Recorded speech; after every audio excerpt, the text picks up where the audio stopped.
Bismillahirrahmanirrahim. Assalamualaikum warahmatullahi wabarakatuh. Hai, perkenalkan kami dari kelompok 2,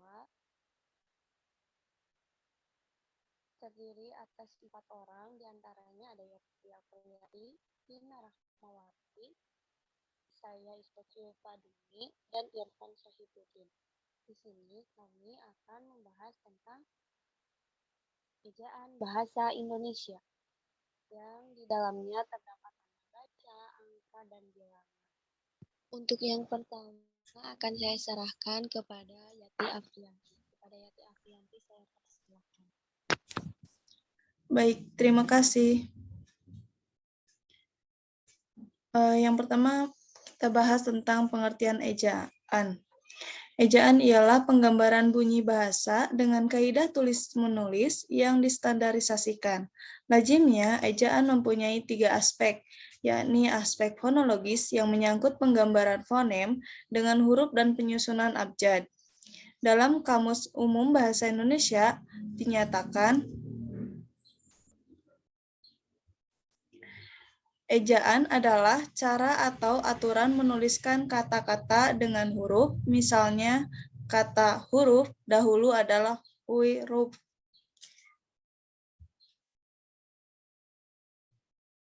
Ejaan dibagi menjadi beberapa bagian konsep, diantaranya ejaan yang berusaha menyatakan setiap bunyi bahasa dengan huruf, serta mengukur dan mencatatnya dengan alat pengukur bunyi bahasa, yaitu diagram.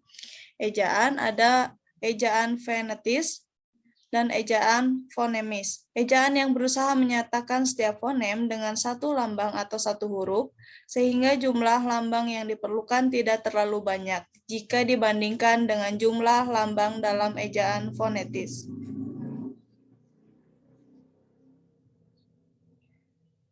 Untuk tanda baca menjadi kata dan kata menjadi kalimat. Perlu digunakan tanda baca. Tanda baca memiliki peranan penting dan itu sudah diatur dalam ejaan bahasa Indonesia. Yang pertama, tanda titik. 1. Tanda titik dipakai pada akhir kalimat pernyataan. Misalnya, mereka duduk di sana. Tanda titik. 2. Tanda titik dipakai di belakang angka atau huruf dalam suatu bagan, ikhtisar atau daftar. Misalnya, kondisi kebahasaan di Indonesia. A. Bahasa Indonesia ada menjadi 2, yaitu sebagai kedudukan dan fungsi. Catatan. 1. Tanda titik tidak dipakai pada angka atau huruf yang sudah bertanda kurung dalam suatu perincian. Misalnya, bahasa Indonesia berkedudukan sebagai 1. Bahasa nasional yang berfungsi, antara lain, yang selanjutnya ada lambang kebanggaan nasional.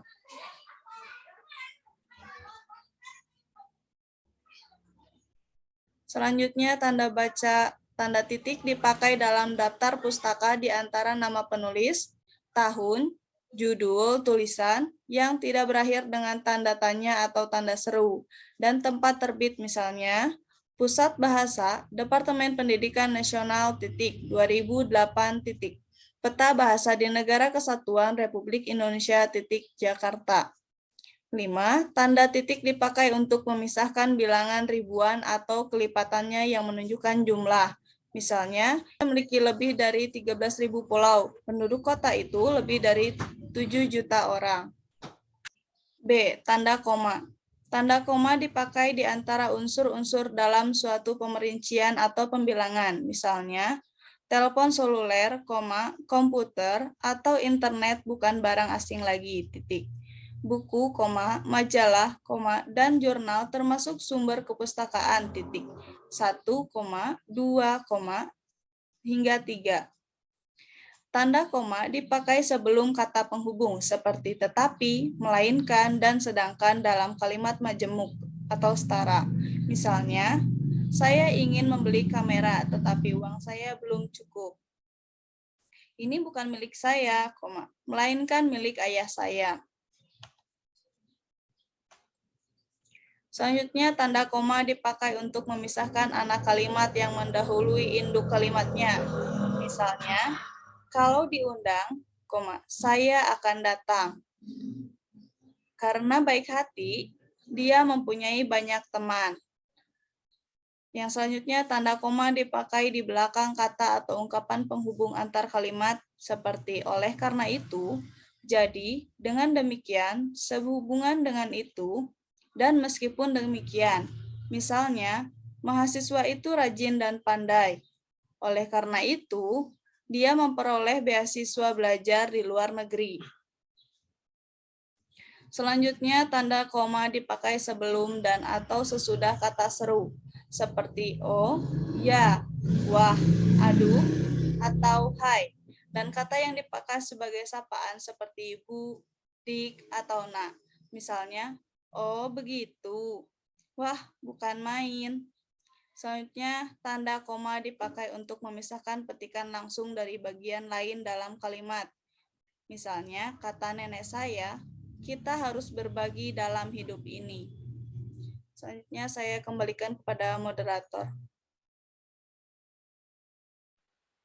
Terima kasih kepada Yati Afrianti. Langsung saja akan dilanjut oleh saya sendiri.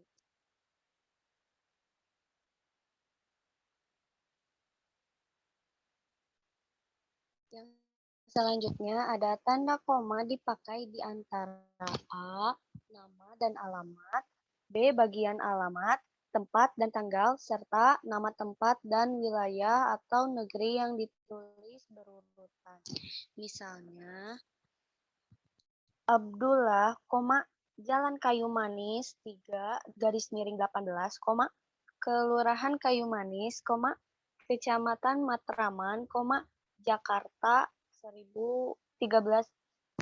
Jakarta 13.130. Selanjutnya, tanda koma dipakai untuk memisahkan bagian nama yang dibalik susunannya dalam daftar pustaka. Misalnya, Gunawan, Ilham, 1984, Kamus Politik Internasional, Jakarta, Restu Agung.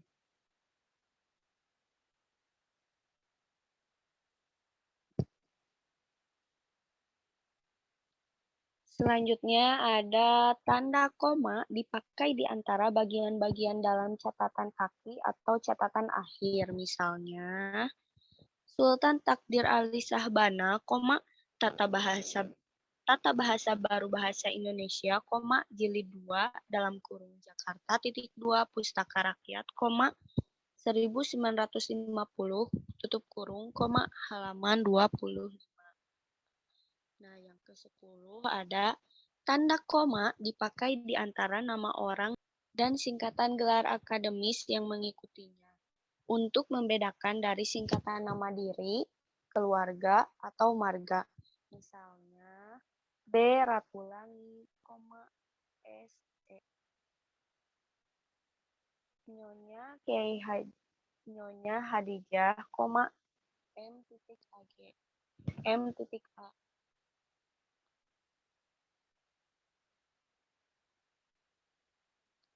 Yang ke-11, tanda koma dipakai sebelum angkatan desimal atau di antara rupiah dan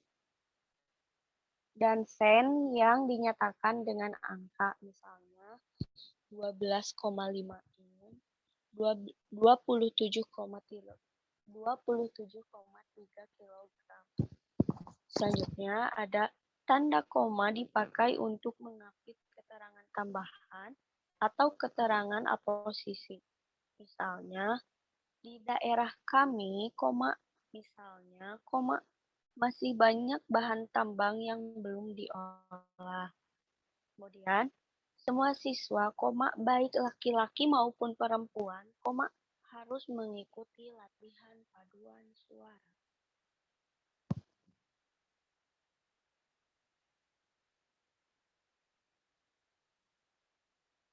Dan yang ke-13, tanda koma dapat didapat di belakang keterangan yang terdapat dalam awal kalimat untuk menghindari salah satu baca atau salah penulis. Misalnya, dalam pengembangan bahasa, kita dapat memanfaatkan bahasa daerah. Atas perhatian saudara, kami ucapkan terima kasih.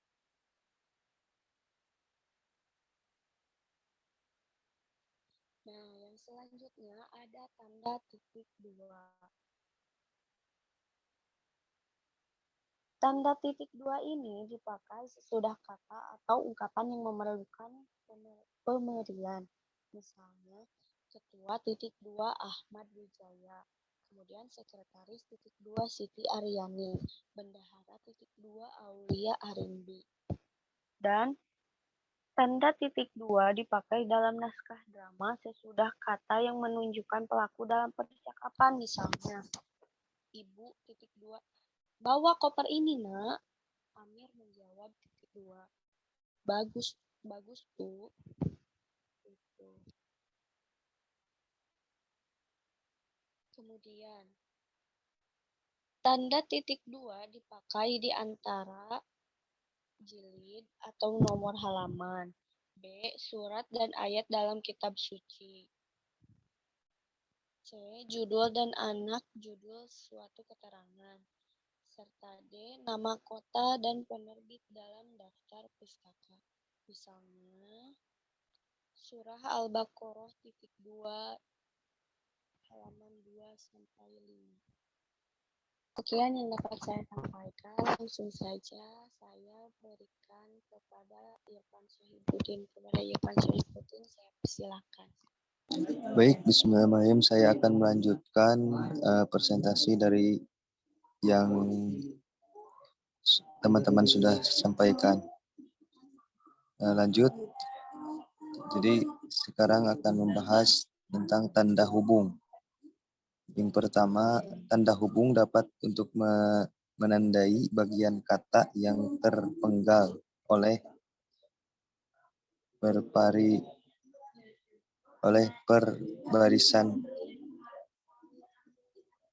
pergantian. Misalnya, di samping cara lama diterapkan juga baru. Tanda hubung dipakai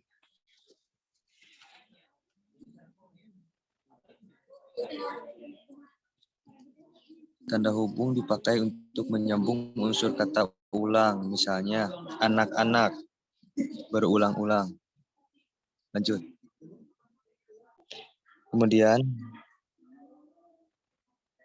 tanda hubung dipakai untuk menyambung tanggal, bulan, dan tahun yang dinyatakan untuk angka atau menyambung huruf dalam kata yang diejak satu-satu, misalnya 11, misalnya tanggal 11, bulan 11, 2013.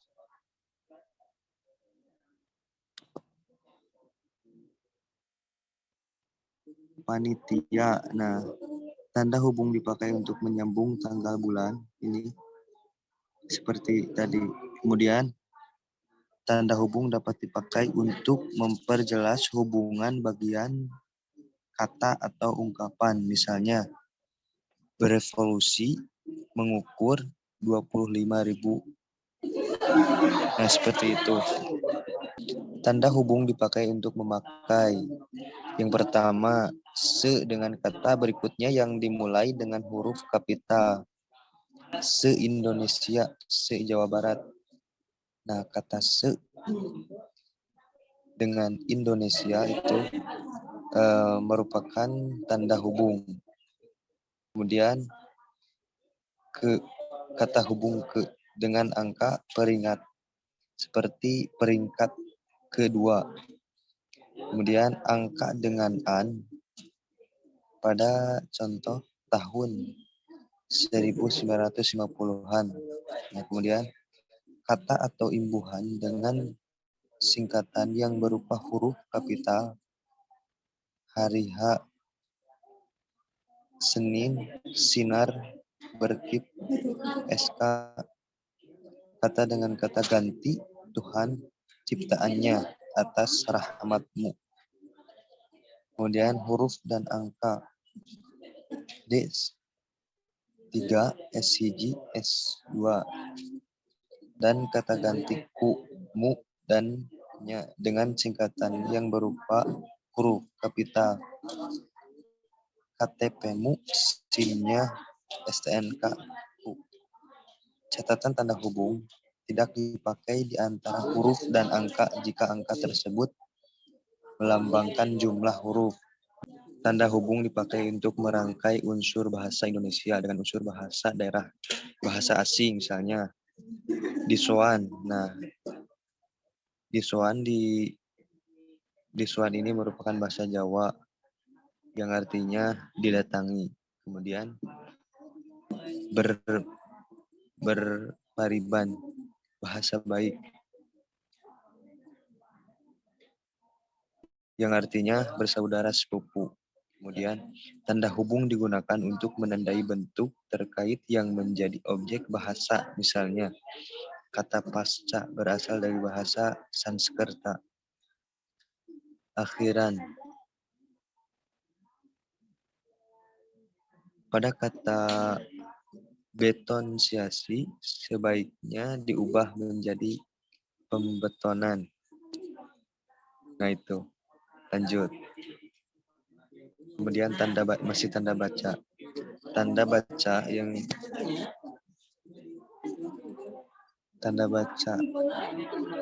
seperti yang ada di slide. Yang pertama, tanda pisah dapat dipakai untuk membatasi penyisipan kata atau kalimat yang memberi penjelasan bangun kalimat. Misalnya, kemerdekaan bangsa itu saya yakin akan tercapai, diperjuangkan oleh bangsa itu sendiri. Nah, seperti itu. Kemudian, tanda pisah dapat dipakai juga untuk menegaskan adanya keterangan posisi atau keterangan yang lain. Soekarno-Hatta. Misalnya, Soekarno-Hatta, proklamator kemerdekaan RI, diabadikan menjadi nama Bandar Udara Internasional.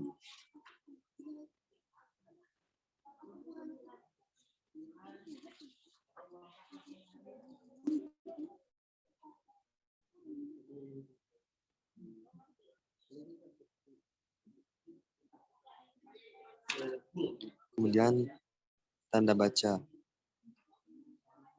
Tanda pisah. Tanda pisah dipakai di antara dua bilangan, tanggal atau tempat yang berarti sempat dengan atau sampai ke, misalnya tahun 2010 sampai 2013.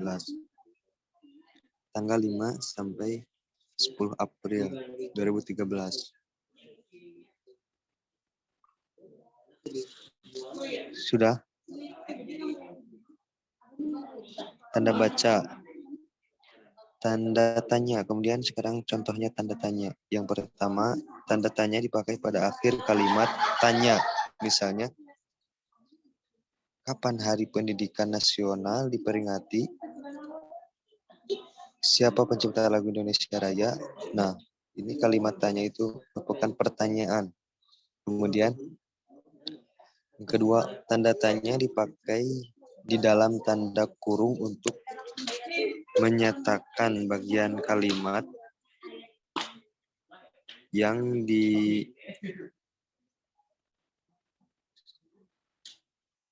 disangsikan atau yang kurang dapat dibuktikan kebenarannya. Misalnya, Monumen Nasional mulai dibangun pada tahun 1991. Tanda baca, tanda elips. Tanda elips dipakai untuk menunjukkan bahwa dalam suatu kalimat atau kutipan ada bagian yang dihilangkan, misalnya penyebab kemerosotan akan diteliti lebih lanjut. Tanda elipsis dipakai untuk menulis ujaran yang tidak selesai dalam dialog, misalnya, menurut saya seperti bagaimana, Bu? Untuk selanjutnya akan dipaparkan oleh Pina. Silakan kepada Saudari Pina. Ya, baik. Selanjutnya tanda baca. Tanda petik. Pertama, tanda petik dipakai untuk mengapit petikan langsung yang berasal dari pembicaraan naskah atau bahan tertulis lain, misalnya merdeka atau mati, seru Bung Tomo dalam pidatonya. Yang kedua, tanda petik dipakai untuk mengapit judul sajak, lagu, film, sinetron, artikel, naskah, atau bab buku yang dipakai dalam kalimat. Misalnya sajak pahlawanku terdapat pada halaman 125 buku itu. Selanjutnya. Masih tanda baca. Kemudian tanda petik tunggal dipakai untuk mengapit petikan yang terdapat dalam petikan kata. Misalnya, tanya dia, ku dengar bunyi kring-kring tadi, ku dengar teriakan anakku, ibu, bapak pulang, dan rasa lelahku lenyap seketika, ujar Pak Hamdan. Kemudian tanda petik tunggal dipakai untuk mengapit makna, terjemahan, atau penjelasan kata atau ungkapan, misalnya tergugat atau yang digugat.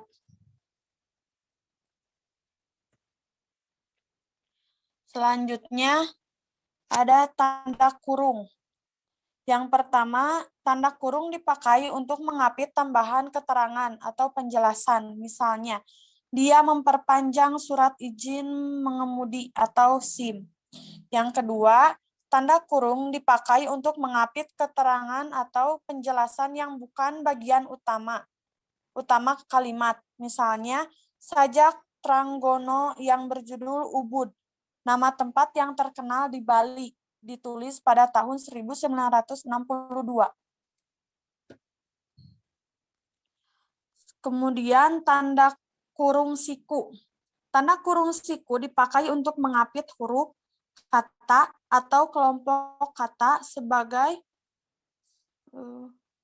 koreksi atau tambahan atas kesalahan atau kekurangan di dalam naskah asli yang ditulis orang lain.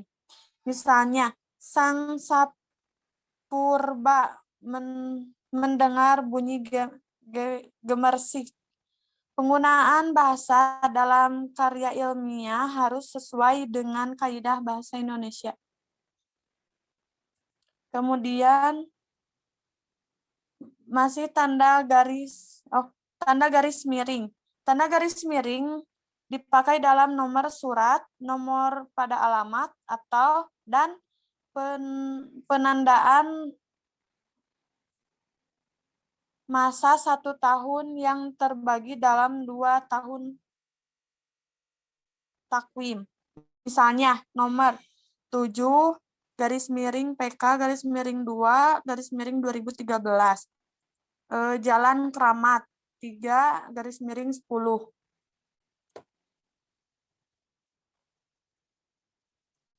Slide selanjutnya. Kemudian tanda penyikat.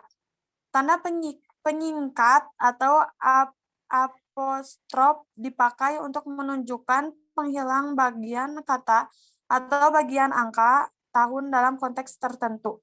Misalnya dia, kan kusurati, kan sama dengan akan. Mereka sudah datangkan tanda buka, kan sama dengan bukan.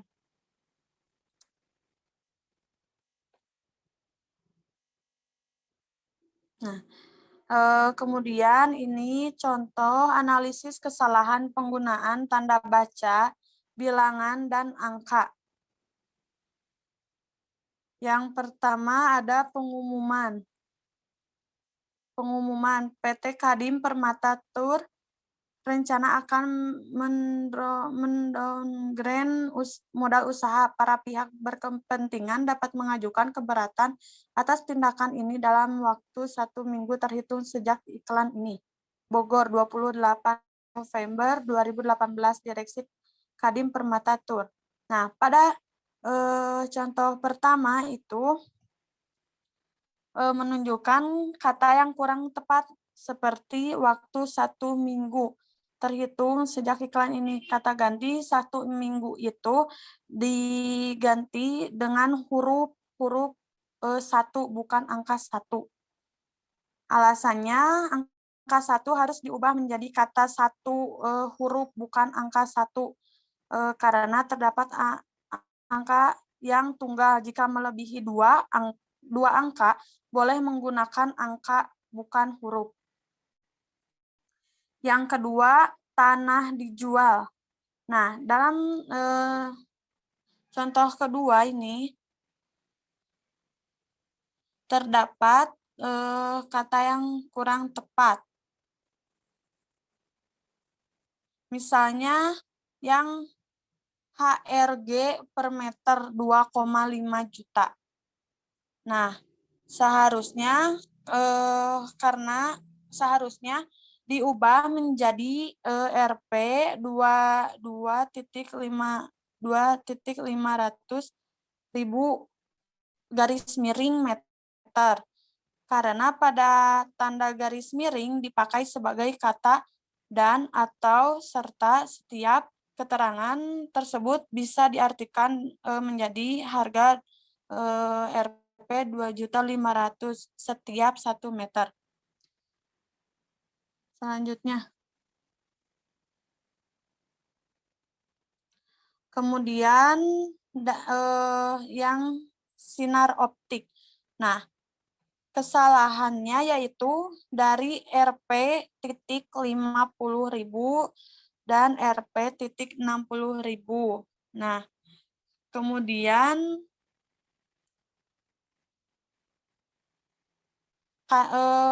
kata kacamata, seharusnya kacamatanya di huruf kata kacamata itu diserangkaikan dan RP-nya itu tidak memakai titik, jadi RP langsung 50.000, RP 60.000.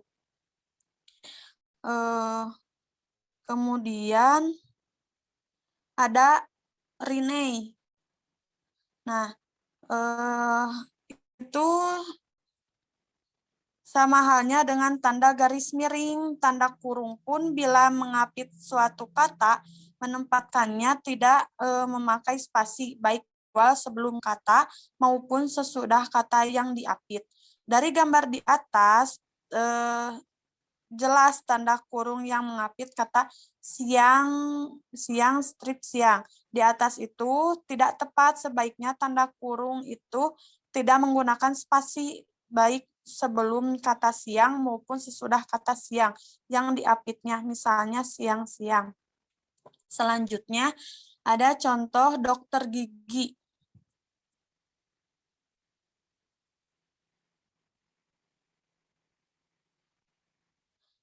Tanda titik yang dilingkari warna biru di atas dalam penempatannya tidak tepat. Seharusnya tanda titik dipakai pada akhir singkatan nama. Jadi tanda titik di atas seharusnya ditempatkan setelah huruf S yang merupakan singkatan nama. Berikut perbaikannya yaitu Nyonya titik Arjanti S titik. Selanjutnya ada cash atau kredit, yaitu dari gambar tersebut tampak tidak ada yang salah dalam penulisannya, akan tetapi bila kita lihat lagi dengan seksama, tanda garis miring yang diapit oleh dua kata itu penulisannya memakai spasi. Seharusnya baik kata yang mendahului tanda garis miring maupun kata yang sebelum tanda garis miring, keduanya tidak menggunakan spasi. Menjadi jika perbaikannya yaitu cash atau kredit, jadi tidak memakai spasi. Nah, di samping itu kata kredit di atas seharusnya ditulis kredit pakai C yang merupakan bentuk pasangan dari kata cash. yang merupakan kata bahasa asing karena penulisan kredit di atas adalah kata bahasa Indonesia. Sekian dari saya, kembalikan kepada moderator. Terima kasih kepada Vina Rahmawati dan teman-teman semua yang telah menyampaikan pemaparannya. Langsung saja saya akan menarik kesimpulan di presentasi kali ini.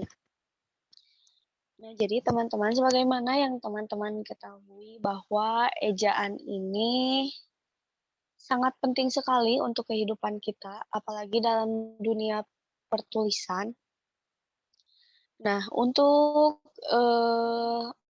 sekadar informasi saja ya teman-teman, bahwa ejaan bahasa Indonesia ini telah mengalami beberapa perkembangan. Di antaranya ada perkembangan pada tahun 1987 kalau tidak salah, yaitu ejaan yang disempurnakan. Ejaan yang disempurnakan. Kemudian dikembangkan lagi menjadi ejaan yang disempurnakan lagi pada tahun 2009. Kemudian perkembangan lagi pada tahun kemudian ada lagi perkembangan yaitu dari EYD menjadi PUEBI. PUEBI ini yaitu Pedoman Umum Ejaan Bahasa Indonesia. Mohon maaf atas ketidakcakapan kami dalam presentasi. Sekian dan wassalamualaikum warahmatullahi wabarakatuh.